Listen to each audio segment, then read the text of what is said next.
Jenny had always been afraid of the dark. She had lost her sight at a young age, and the world had always been a scary place for her. But she had learned to cope, and she had always felt safe as long as she was with her husband. He was her rock, her guide, and she trusted him with all her heart.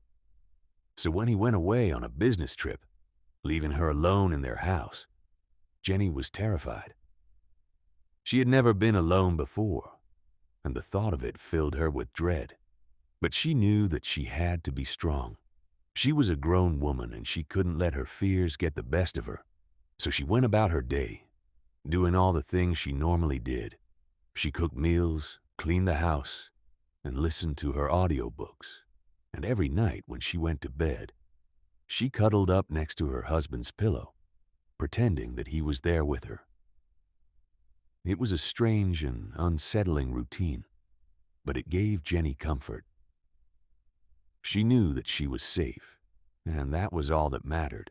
But one night as she lay in bed, something changed. Jenny felt a presence in the room, a sense of unease that she couldn't shake.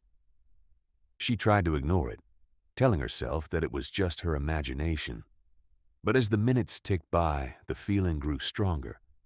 Jenny couldn't take it anymore.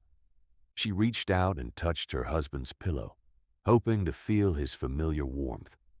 But instead of the soft cotton she expected, she felt something cold and clammy. She recoiled in horror, her heart racing as she realized that she wasn't alone. There was something in the room with her, something evil and malevolent. She could feel its presence, its breath on her neck, and she knew that she had to get out. She scrambled out of bed and ran for the door, her hands outstretched as she tried to find her way. She could hear the thing behind her, its footsteps pounding the floor as it followed her. She stumbled and fell, her hands scraping the floor as she tried to crawl away. She could feel the thing closing in, its hot breath on her neck as it prepared to strike. Just when she thought it was all over, she heard a voice in the darkness. It was her husband, his voice full of concern as he called out to her. Jenny's heart soared with hope. She struggled to her feet and ran towards the sound of his voice, her hands outstretched as she tried to find him.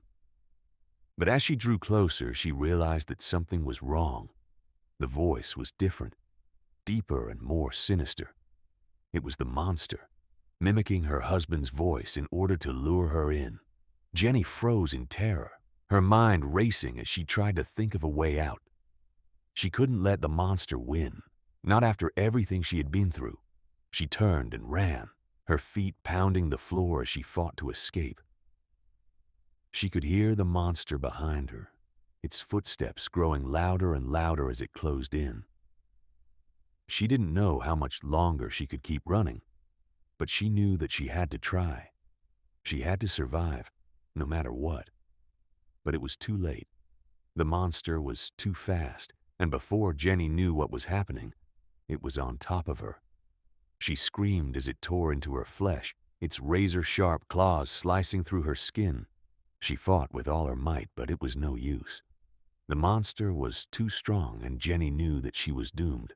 She closed her eyes, accepting her fate as the monster's claws dug into her flesh.